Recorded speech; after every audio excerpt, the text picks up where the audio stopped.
उधर बड़ी खबर आई ईरान और अमेरिका के बीच जंग का काउंटडाउन शुरू होने की, क्योंकि ईरान की सेना ने फारस की खाड़ी में अमेरिका के युद्धपोत के ऊपर अपना ड्रोन उड़ा दिया। ईरान ने अमेरिकी युद्धपोत की निगरानी करने का ड्रोन वीडियो जारी करके पूरी दुनिया में सनसनी फैला दी। एक रोज पहले ही ईरान ने अमेरिका और इजराइल पर उसके न्यूक्लियर रिसर्च सेंटर के पास बम धमाका करने का आरोप लगाया था, जिस पर ईरान ने अमेरिका और इजराइल को खुली धमकी भी दी थी। इसके ठीक एक दिन बाद अमेरिकी युद्धपोत के ऊपर ड्रोन उड़ाकर ईरान ने शक्ति प्रदर्शन किया।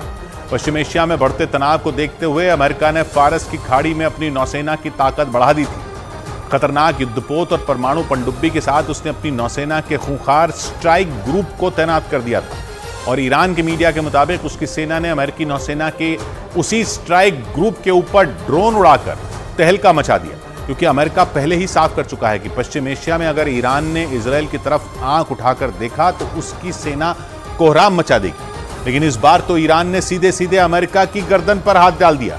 ईरान का ड्रोन फारस की खाड़ी में तैनात अमेरिकी युद्धपोत के ऊपर उड़ा और उसका वीडियो बना लिया और उसे सोशल मीडिया प्लेटफॉर्म पर जारी कर दिया। ईरान के मीडिया के मुताबिक उसकी सेना के ड्रोन ने फारस की खाड़ी में स्ट्रेट ऑफ हॉर्मूज से गुजर रहे अमेरिका के युद्धपोत का एक वीडियो बनाया। उस वीडियो में अमेरिकी युद्धपोत पर कई लड़ाकू विमान कतर में खड़े नजर आए। ईरान के ड्रोन ने अमेरिका के युद्धपोत की अलग अलग एंगल से कई तस्वीरें ली। वीडियो को सोशल मीडिया पर जारी करते हुए ईरान की तरफ से चेतावनी दी गई कि स्ट्रेट ऑफ हॉर्मूज से गुजरते वक्त अमेरिका अपने लड़ाकू विमानों को अपने युद्धपोत पर ही रखे, उन्हें उड़ाने की गलती ना करे, जिसका सीधा मतलब यह है कि ईरान ने सुपर पावर अमेरिका को फारस की खाड़ी में अपनी हद में रहने की धमकी दे दी। पश्चिम एशिया में दबदबा बढ़ाने के लिए और इजराइल की मदद करने के लिए अमेरिका ने फारस की खाड़ी में अपनी नौसेना तैनात कर रखी है, जिससे ईरान बुरी तरह भड़का हुआ है और वो अमेरिका को आए दिन पश्चिम एशिया में अपनी मौजूदगी घटाने और फारस की खाड़ी से सेना हटाने की धमकी देता रहता है।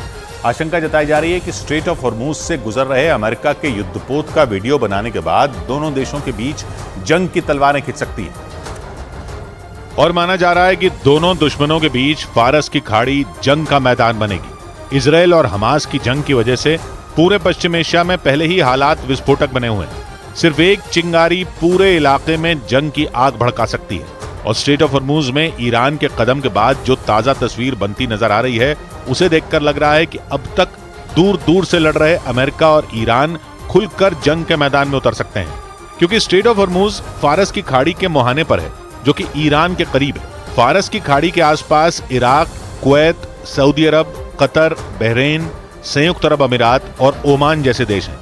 दुनिया में कच्चे तेल की सप्लाई का लगभग 20% स्ट्रेट ऑफ हॉर्मूज से होकर गुजरता है। और ईरान अमेरिका पर दबाव बनाने के लिए बीते 4 साल में उसके कई कमर्शियल जहाज जब्त कर चुका है।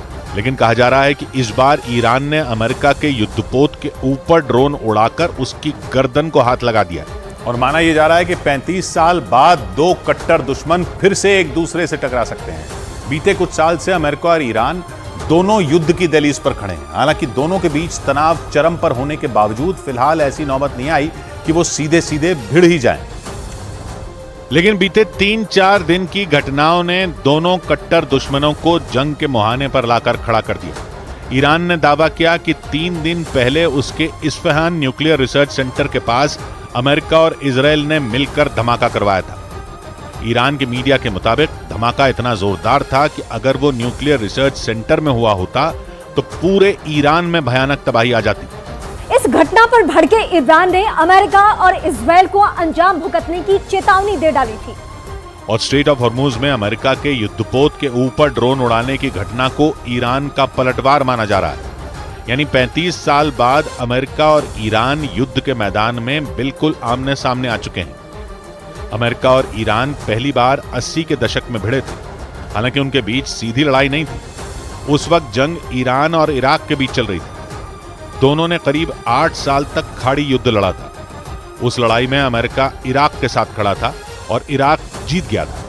लेकिन 35 साल में पूरी दुनिया में बहुत कुछ बदल चुका है। ईरान का कहना है कि आज का ईरान 35 साल पुराना वो ईरान नहीं है जो खाड़ी युद्ध में अमेरिका के हाथों हार गया था। ईरान की सेना ने अमेरिका को चुनौती देते हुए यह कहा कि 80 के दशक के ईरान और आज के ईरान में जमीन आसमान का फर्क है। यानी अगर जंग का सायरन बजा तो ईरान की सेना अमेरिकी फौज को जवाब देने में पीछे नहीं हटेगी।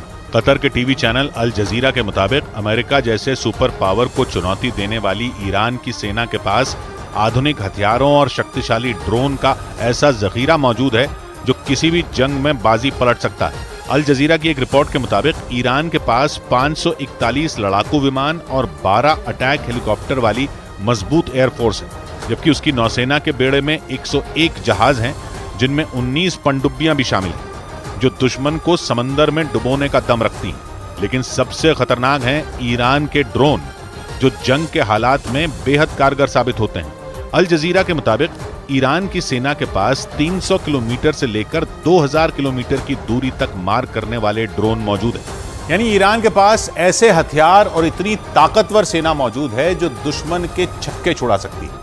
लेकिन माना जा रहा है कि पश्चिमी एशिया में अपने दबदबे को कायम रखने के लिए अमेरिका भी युद्ध में कूदने से पीछे नहीं हटेगा। इजरायल और हमास की जंग के दौरान अमेरिका ने पूरे के पूरे पश्चिम एशिया की किलेबंदी शुरू कर दी थी, क्योंकि उसे इस बात की आशंका थी कि इजरायल का साथ देने पर पश्चिम एशिया में उसके खिलाफ गुस्से का ज्वालामुखी फट पड़ेगा।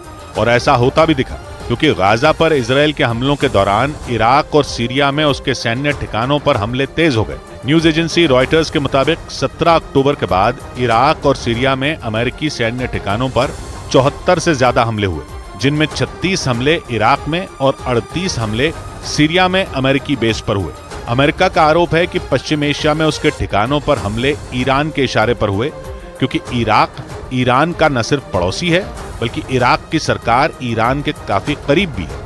इराक और सीरिया में चरमपंथी लड़ाकों के ऐसे कई गुट सक्रिय हैं जिन्हें ईरान पूरा समर्थन करता है।